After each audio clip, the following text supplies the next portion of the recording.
Yeah. George Crozier from the Chartered Institute of Taxation. Two quick questions, if I may. The first is, I wondered if what you thought the impact of the single fiscal event will be. Will it mean that there's less pressure, for example, for governments to react to twice a year to bad figures or good figures? Less need to find money down the sofa. The other is really about where next on tax. Although there isn't the sort of triple tax lock, the government ruled out VAT increases. They've ruled out increasing Class 4 NICs, the budget change they later U-turned on, but there's scope for them to increase income tax. And some of the other taxes they've gone to, like insurance premium tax, it looks a bit like they've come to the end of the road in terms of increases to that. If the government need to find some more money down the back of the tax sofa, I wonder where you think they'll go to.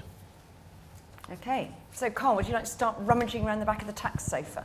Okay. Well, if the government really wants to increase taxes, there's plenty of scope for it to do so, even with its commitments.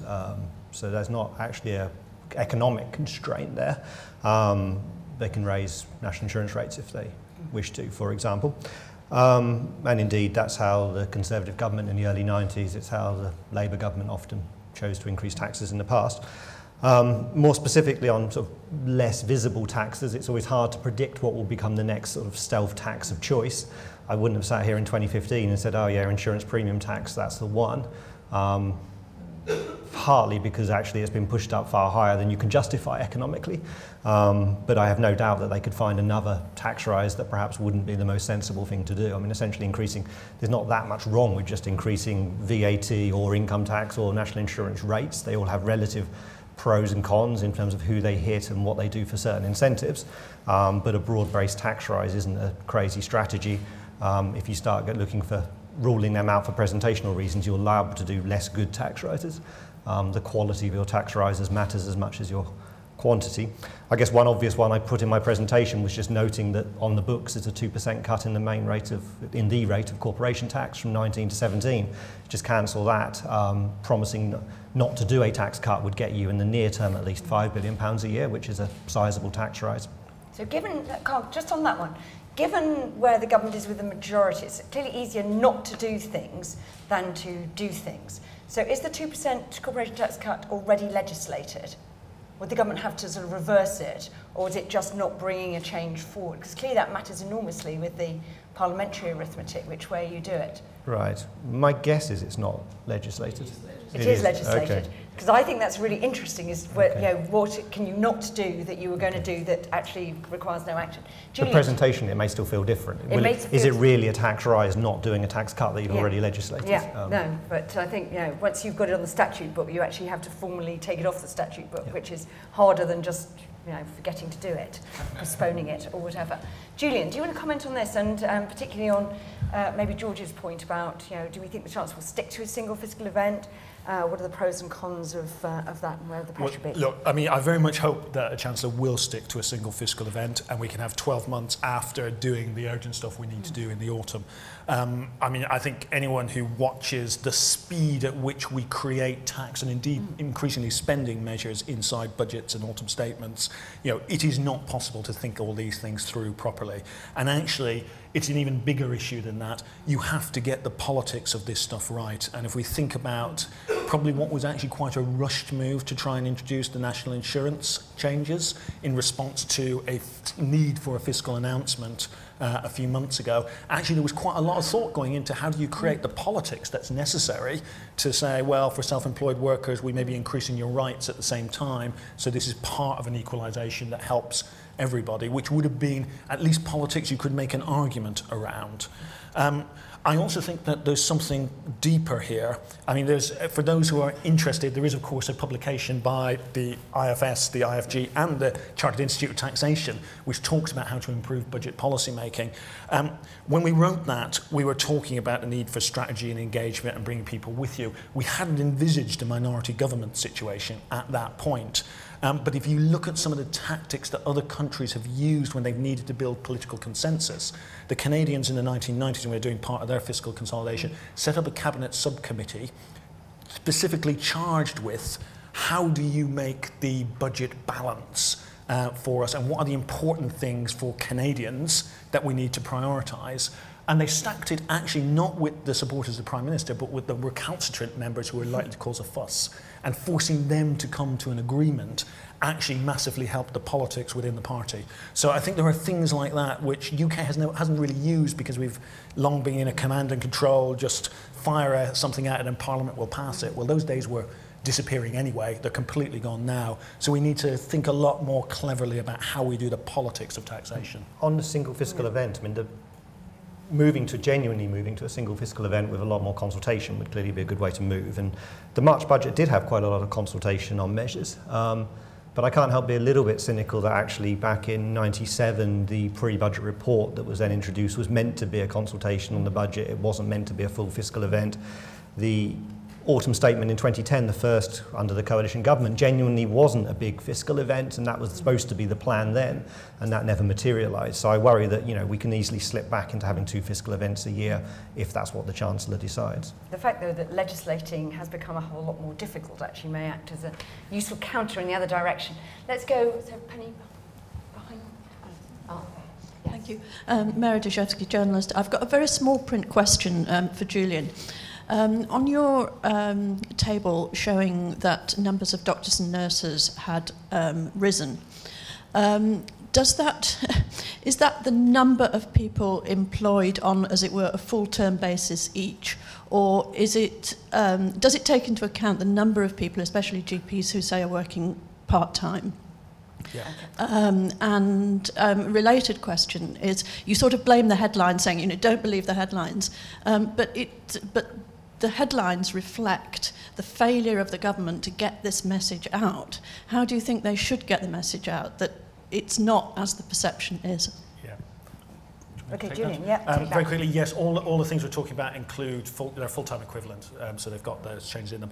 And just on your last point, I'm not really blaming the headlines. I don't think that's the issue. I definitely think the government needs to do a serious job on political communications, but I'm just saying, look, there are alternate ways of coming to issues, and, you know, teachers and nurses will automatically be the front of stories.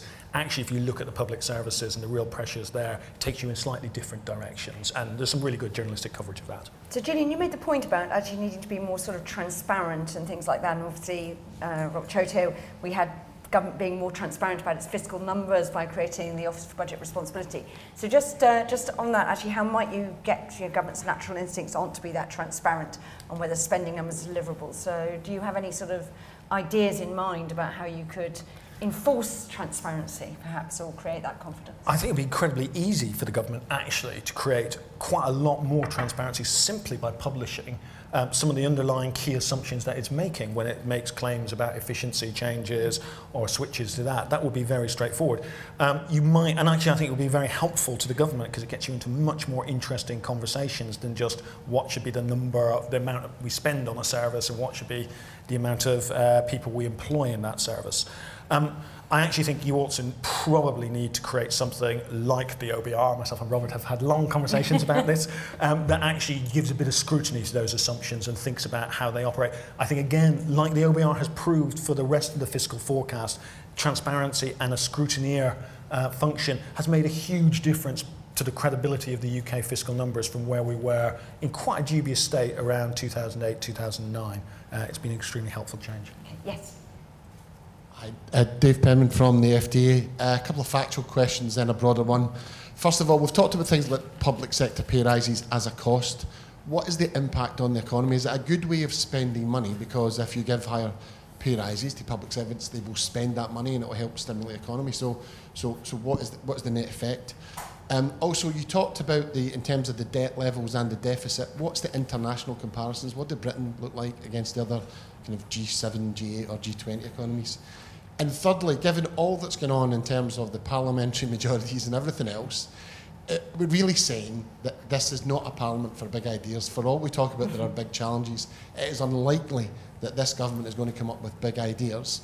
And is it also more likely that the Chancellor is going to hold on to any big measures to wait and see what the impact of Brexit is, to give himself some wriggle room around dealing with any kind of cliff edge or financial uncertainty? So we're likely to see no big decisions for at least 18, 24 months. Okay, so Carl, do you want to take this first two, and then I'll get both of you to comment on Dave's, is this going to be a sort of micro Parliament with nothing big happening. Carl? In the near term, it's pretty clear that if you increase public sector pay, you will get some of that back in tax revenues. But I think in the longer term, that's not really the right way to think about it. The economy would adjust. Those people working if you give a pay rise in the public sector, well, maybe you're getting they would have worked in the private sector and you're just getting the tax revenue in a different way. I think the justification has to be about not really what's good for the economy in a kind of the way we measure GDP, but what do we want in society? What quality and quantity of public services do we want to enjoy? And what's the most efficient way of getting those services? And to do that, we'll need some high quality people delivering those public services, and they come with a price, and we'll need to pay that price. And as I said, economically at least, the pay squeeze that public sector workers have faced since 2010 won't have been pleasant for public sector workers, but actually it's only restoring the average of their hourly wage back to what it was around 2007, 2008. So you can justify it on those economic terms. So public sector workers are paid a bit more per hour than private sector workers to the same extent as they were pre-crisis.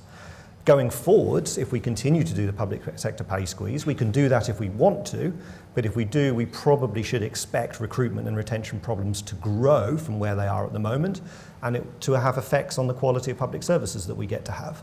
So there's a negative effect.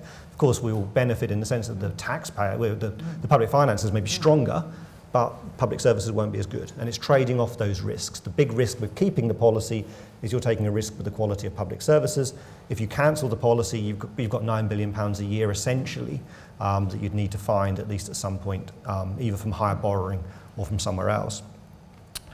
In terms of international comparisons on debt and deficit, if you look at a broad set of countries, the UK's debt and deficit are both pretty high by international standards. Now, it's worth noting that the UK is a large economy, and large economies tend to have pretty high deficits and debt as a share of their economy, perhaps because they can. But even once you compare amongst the G7, the UK is kind of, is towards the top, if you like. It's a high level of borrowing and debt now, in particular because it had while all countries saw problems through the financial crisis, amongst the G7 we saw a bigger problem emerge, perhaps not surprisingly because we have a relatively large financial sector. Do you want to pick up the final points, Julian, maybe on, are we going to see no big decisions? Basically, there is a big decision, which is Brexit. That's really like monster Pac-Man decision, chewing up bandwidth for anything else, but is there going to be nothing else? Yeah, I think it's actually quite striking how few big ideas there are out there for how we change our public services. Everything has become very, very tactical from certainly 10, 15 years ago when people used to push out, privatise, contestability, all these sort of things we were doing. Is quite interesting, not necessarily always successful reform strategies. Actually, my argument would be, look, the lack of big ideas, you're not going to pass anything big or major at the moment if you require primary legislation. A lot of the stuff that suggests how you drive improvement are actually quite small ideas. They're actually about engaging the workforce. They're working in very different ways. They don't involve big groups of people in Whitehall sitting thinking about big ideas and trying to cascade those through Parliament onto people working in public services. And that actually applies for Whitehall and how it works itself. You could make some quite big quite easily, I think, without those, in inverted commas, big ideas. And I think one of the things I'd just add on that, on public sector pay, I mean, one of the things we found, that general blanket policy of hold pay down is coming under quite a bit of pressure. We know there are lots of very sensible discussions that could be had about how you move that, not in a sort of moving back to a blanket public sector rises, but actually thinking about, well, where are the real pressures and how do we help our services work better and the people working in those services feel better about working in them. Okay, let's come down to this quadrant of the room. So if you could come here. She said just being efficient in microphone use. Jim Hancock, freelance journalist. We haven't mentioned productivity this morning, and I wonder what you feel about its contribution to, why haven't we mentioned it? I mean, have we sort of given up on it? Because for years and years, we've known the need to increase skills in our economy, improving particularly middle management, improving the education system that drives skills and so on. And maybe it even goes to an issue of national morale. How might this enter into the discussion? And this is obviously a massive Brexit issue as well, because people have been complaining that businesses' first default of choice is to recruit skills abroad rather than actually rely on bringing through British skills and whatever. So as we see those migration numbers go down, be interesting. So, okay, solve the productivity puzzle in, got 25 minutes, but don't take it all. So Carl. I mean, actually, productivity is underpinning a lot of what we're talking about here. My first slide on GDP per head being atrocious over the period since 2008 is in large part about productivity growth being really, really poor. Actually, the discussion about public sector pay, how have we got away with doing a public sector pay squeeze since 2010? Well, it's because private sector workers haven't been enjoying big pay rises because their productivity hasn't been growing. If private sector productivity had been growing faster, tax revenues would have come in higher, the public sector pay policy would have been much harder to implement. So it is implicit in a lot of what's going on here. But of course, we also don't have that magic wand that we can wave about how to be more productive, what policy levers could you pull. I can think of one very, very big policy decision we made in the last year which won't be productivity enhancing in the longer term, but we're not likely to reverse that decision. Oh, right, okay. I was going to say which is, but anyway, it's not in the last year, actually. Can I just, just on that, got to remember also the public sector workforce makes up about going on for 20% of the UK economy. So everything we're talking about, use the word efficiency, but inside efficiency there's a productivity measure. And actually the public sector workforce is driving productivity increase is just as important economically as private sector productivity. Okay, does that answer you? Yep. Bill Wells, I was in the civil service. I was wondering whether there's an alternative, not a complete alternative, which is around reform rather than anything else. And reform in things that we've got in common rather than divide us. And it seems to me there's sort of three that I would pick out then. One would be NICs, where the sort of Taylor reform is about getting rid of tax breaks for self-employed. But if you raised the starting point for NICs as well, you'd have a better tax system, probably more tax, and achieve redistributive stuff. The second is the mess that is tax credits and universal credit and whatever. Just to sort of, and it's the delivery and the policy that's the problem. For example, although everybody believes that tax credits are being cut, the average tax credit award has gone up by 65% between 2010-11 and 2015-16. It's going to the wrong people and they're getting it for too long. And the last one is put some gist on objectives. So, for example, for non-EU people,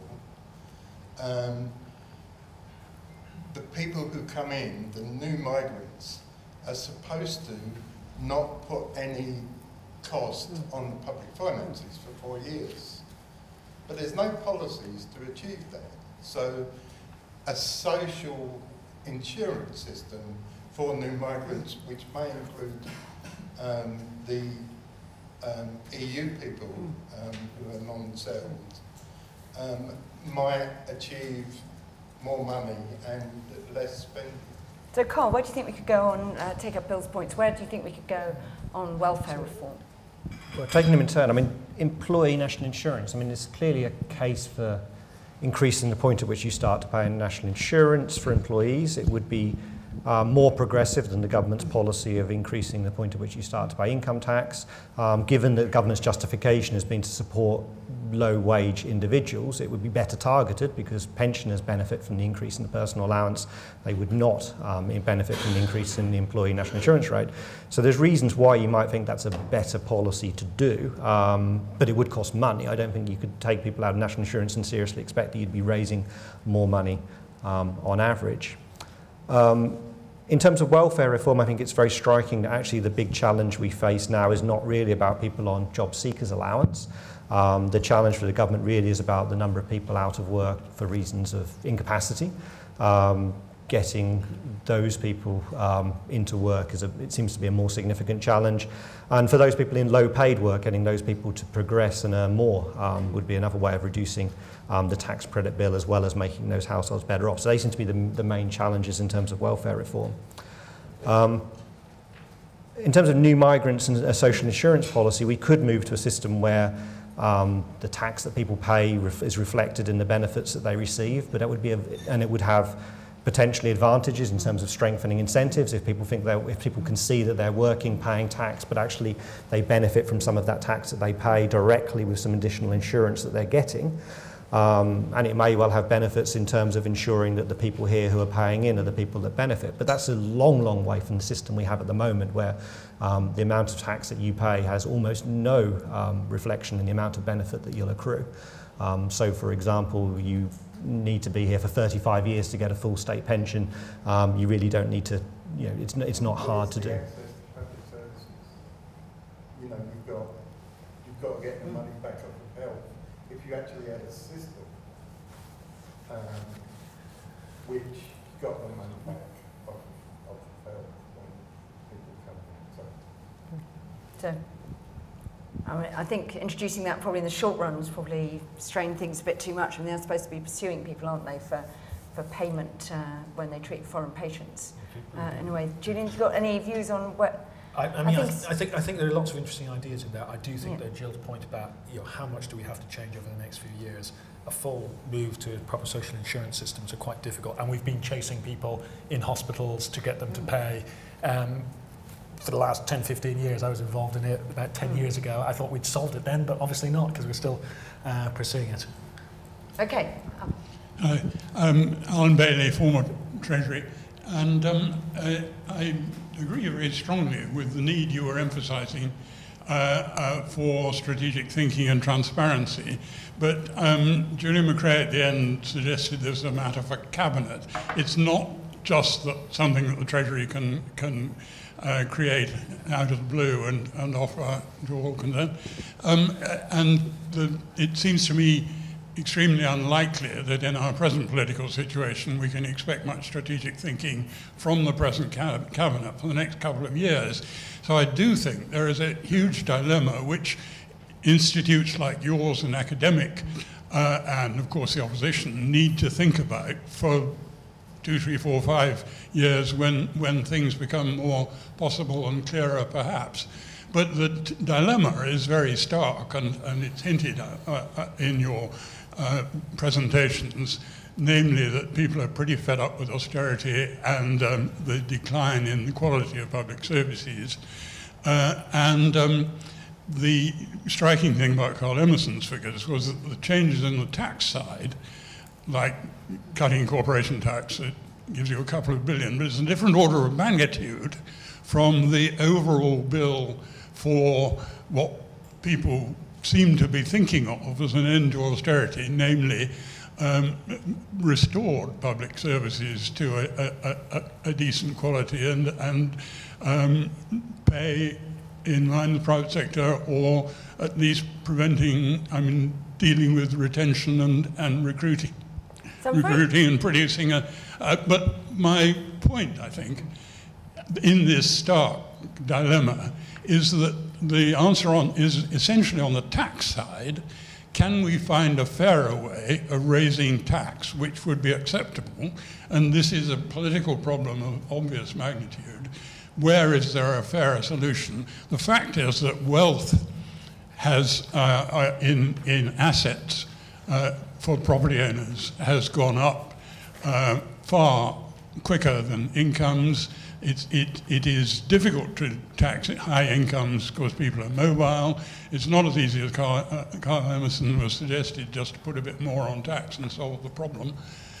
But wouldn't a wealth tax, improved council tax, be worth examining in terms of what's happening in other countries to find a better source of equitable taxation to meet the public service requirements that everybody perceived? So it's quite interesting. In our Better Budgets report that Julian referred to earlier, that we did jointly with CIT and the IFS, we talked about the need for a better quality of public debate on tax options. And there's a brief moment when the government almost looks like it might be having a public debate about how you might finance social care. That lasted 3 days, I think, during the election until it was reversed. But what do you think? I mean, if government's basically completely Brexitified, making micro decisions, best we can hope for is some little sort of movements on efficiency. What about sort of civil society places like IFS or whatever, actually promoting these sorts of conversations Alan's talking about what are the really big tax options going forward. You were quite notable during the election of saying that actually Labour's sums didn't really add up. You know, you couldn't finance as much as they wanted of just taxing people who were really, really well off. But, you know, what can we, the rest of us, do actually to open up some options, if not for 2018 to 2020, for 2020 and beyond? Yeah. Carl. So I guess that when we're taking Labour's tax plans from their manifesto, I think that one of the key things we were trying to communicate to people was actually, you know, a very, very large slice of the revenue they were after was coming from companies. And there seems to be a kind of perception that, well, that's okay, because companies will pay that. But at the end of the day, any tax revenue you collect has got to come from an individual somewhere. The thing about corporation tax is it might just be a bit harder to work out who it is that's a bit poorer. Now, so we know that corporation tax has to be either hitting shareholders or workers or consumers of goods, and it's very difficult to work out exactly which it is. But I think, you know, what we can be very confident about is that while Labour was claiming that 95% of people wouldn't have to pay any more tax under this, it is implausible that their corporation tax rises would only hit 5% of the population.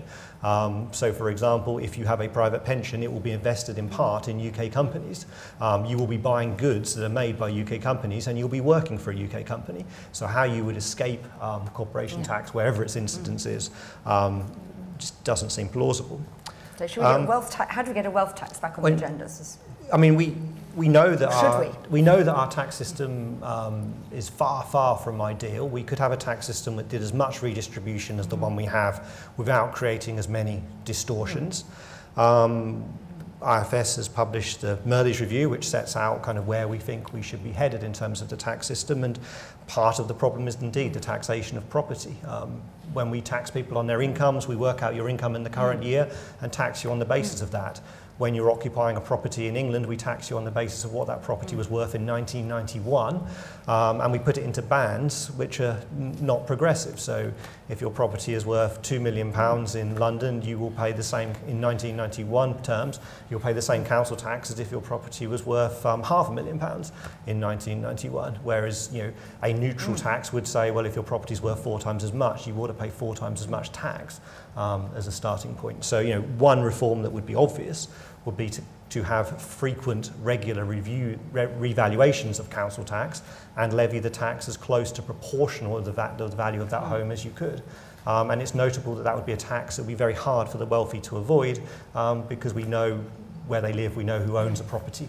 It's very different to their income or their wealth, which may well be very, very mobile. It's quite scary, the IFS saying they know where you live, but I mean, the reason that we have the council tax in that form, and the reason why every UK government has ducked revaluations is they know that's a sort of, you know, shortcut to political extinction. That was the Conservatives in Scotland with the poll tax after the Scottish rating revaluation. So how do we create the conditions for politicians to be brave on these things? Yeah, I think, yeah, I always find that politicians being brave is like one of those things that's not really what we should be talking about. Actually, just because it's a strange human perception.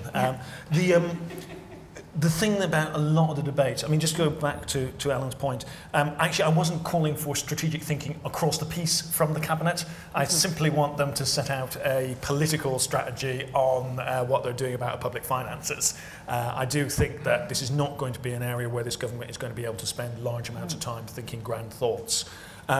What I do think, though, if you look back at some of the really big changes that have happened in UK public policy, so if you think about devolution, if you think about the introduction of minimum wage, if you think about smoking ban, a lot of activity that went on around creating the political environment for that was really civic society actors getting together and working through a lot of the issues. It wasn't really Whitehall, Westminster, big strategy thinking. And I think there's a huge space for that. If you take one example, the future, how we're going to fund the future of the NHS given the demographic pressures that the OBR is setting out, that's a debate the UK public is going to have. It's a very real one. How do you actually link up what you get on the spending side and the services about quality of your life with the funding side? I think it's how you've got to do these debates. I think if you try and do a how do we raise tax debate on its own, you're in real trouble because you haven't got any offer inside that debate for anyone to think, well, this is a good conversation to engage with. Okay, yes. couple of related questions. It's Dennis Van Mecklin, Police Federation, England and Wales. Quite agree with your point about data, how you look at it, compare with headlines and all else. But looking at numbers on their own doesn't say everything, does it? It's demand on the pressure on the particular service. And that's the pay review bodies that have come out and said that very strongly, that going forward it's not sustainable. Very strong message for a pay review body. Very, very strong. Coded, probably, in some ways, but coded. I'm just wondering also, related to that, the firefighters' negotiations that are going on, they look as they're going to break the pay policy. There might be some problems, I believe, with second stage, because it might depend on government finance to assist that. But can you have a public sector pay policy that doesn't apply to all public sector workers? Isn't that a bit of an anomaly? And finally, can I just ask, do you think maybe the autumn statement is going to be a chance for the government to change direction, because they don't want to do anything too soon? They're being pressured into making a policy change. Maybe they will look at the next pay round, 18-19. Do you want to pick up that one? Yeah. Very quickly, I mean, I think exactly right about the balance of demand, pressure on the system, quality, what's happening to quality. Really important that you look at these things in the round.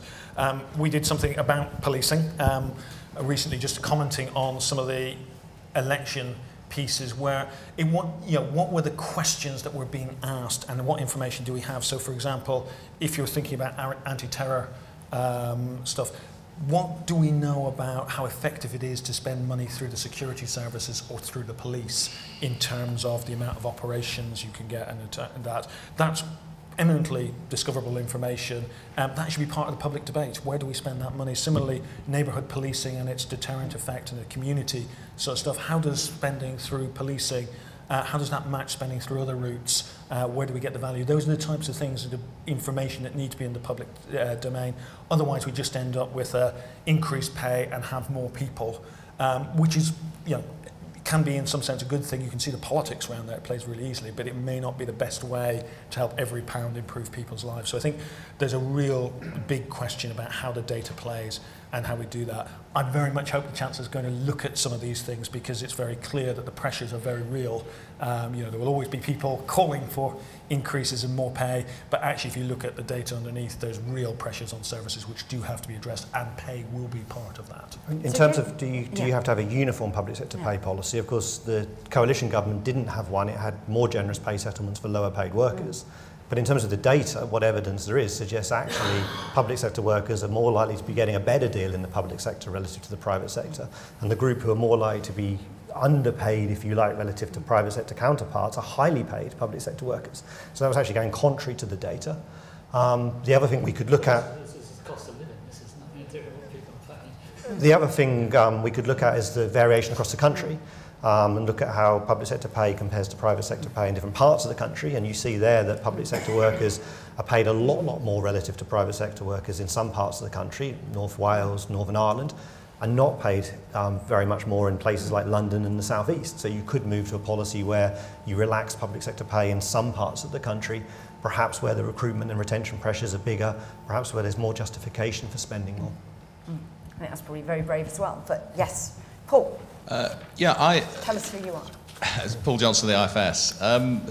Following on really, Julian, from your final point, which is that we need a spending review, and we need to do that in a rational and reasonably open way. And I completely agree with that. I mean, it's whatever you think of appropriate public pay policy and so on, what we've seen over the last couple of weeks has been fairly absurd. But do you, so it's really a question about how we get here to there. So we don't have ever so long now until an autumn budget, and we haven't had a spending review announced, I don't think. And the danger, of course, with the spending review is it opens things up, and at the moment all ministers seem to be able to say whatever they want. So does this kind of add risk in the short run? But can you design it in a way which would mitigate that sort of political risk in the short run and end up closing down some of these issues and getting the cabinet agreement that you describe, which is clearly, just from a good governance point of view, what we need. But if I was the Chancellor sitting there, I'd be wondering how on earth I'd do this, particularly with some of my slightly difficult colleagues sitting around the table. Okay, Julie, if you answer that, we're going to have a last round of questions. If you want to ask a question, please put your hand up and then we'll just try and take everybody a thing while Julian answers that. So, great. Okay, I was hoping, Paul, you were going to ask a question to Carl. I was saying, see a little intro IFS. That's the equivalent of blue on blue fighting, like in look, referendum. We've emphasised in this, we're sort of talking about a mini spending review. We don't think you have to open up every area and do it. It's a huge jamboree of data that we usually have accompanying a spending review. But the politics are actually always the key in spending reviews. I've suggested one or two ways other countries have handled the politics of their cabinet, actually getting a set of ministers together to actually help formulate this and not leave all the heavy lifting to a chancellor versus his colleagues, because I think actually at the moment that would be incredibly difficult, not least because the politics of Brexit is playing across. There is, in a sense, the chancellor doesn't need to do this. He can just say, look, we're sticking with the current spending plans and we're going to do it. It's what we describe here as the toughing it out policy. If you look how that was going in the run into the election, we had to revisit the spending on prisons in an emergency measure. We then had to revisit social care as an emergency measure. That real sense of bouncing from crisis to crisis was really building. The election result hasn't done anything to that. The government can choose to try to tough this out, but it will just end up bouncing from crisis to crisis as the pressures come through. So, I think thinking about the politics, absolutely, you've got to construct something that is a little more sophisticated than we've done. Trying to keep it tight, the question you ask cabinet ministers is really important. But before all that, you've got to actually get a cabinet agreement to, do they agree where they're going on public finance strategy, what's important to them. If you don't have that, if we don't have a cabinet that has a collective we can look back to, then we're in for a treat of headlines over the next few months as we run up to a highly contested budget. Well, we are asking for more transparency, so saying the debates in public is quite interesting. So yes, final two questions, yes. Guy Ware, London Councils. Is this working? Yeah. Thank you. Julian talked about improving accountability and transparency about assumptions in government decision making. One of the reasons why local government has been cut so much more than everything else is because all of those decisions are at one remove from the Cabinet, and the NEO have been very critical of government's understanding of the implications of what it's done. So do you think there would be benefit? Would we get better tax and spending decisions if a greater proportion of those decisions were aligned and taken locally? Julia, do you both want to pick that up and then we'll go to the final question? Yeah. I think the devolution decentralisation agenda in the UK is vital. There's certain decisions that you need to make which have to be at a local level. Actually, I'm arguing for something that's going even further than that. I think if you want to improve the efficiency in a hospital, you actually need to look inside what's happening inside ward structures and to get the staff working on those to take responsibility for how they improve some of that. I do think the local government issue is a huge one. Do we really understand the risks that are being run by central decision making that's playing out on the ground? And it's come back in social care already playing out. There's a lot of other things. We're going to extend our performance tracker to cover some more council services in the autumn, where I think there are real pressures potentially building, some of which have led to efficiency in the short run, but are they long-term viable strategies? I'm not sure. And it will be really interesting to see whether the sort of new devolution to Greater Manchester and places like that actually makes a difference of being able to look across the piece, I suppose. It will do, and it makes a difference for certain policies like some of your labour market policies and transport. It's fundamentally what a move we needed to make in the UK, and whether the combined effect of that many mayors negotiating with central government, particularly when they come from different political parties, may actually change the entire dynamic of some of our policy debates. I certainly hope so. Okay, yeah, final question. Hi, Nick Jones, PwC. Julian, in particular, how do we get the smarter public engagement, whether it's on tax or spend, to have the conversation that I think both you and Carl have been talking about? Yeah. Look, I think there are lots of things that different countries do, and indeed have been done in the UK. I know PwC did quite a lot of really fascinating work about using deliberative fora like citizens' juries, where you take a group of people representative of the public and you ask them to come to a collective decision on actually quite a tricky issue.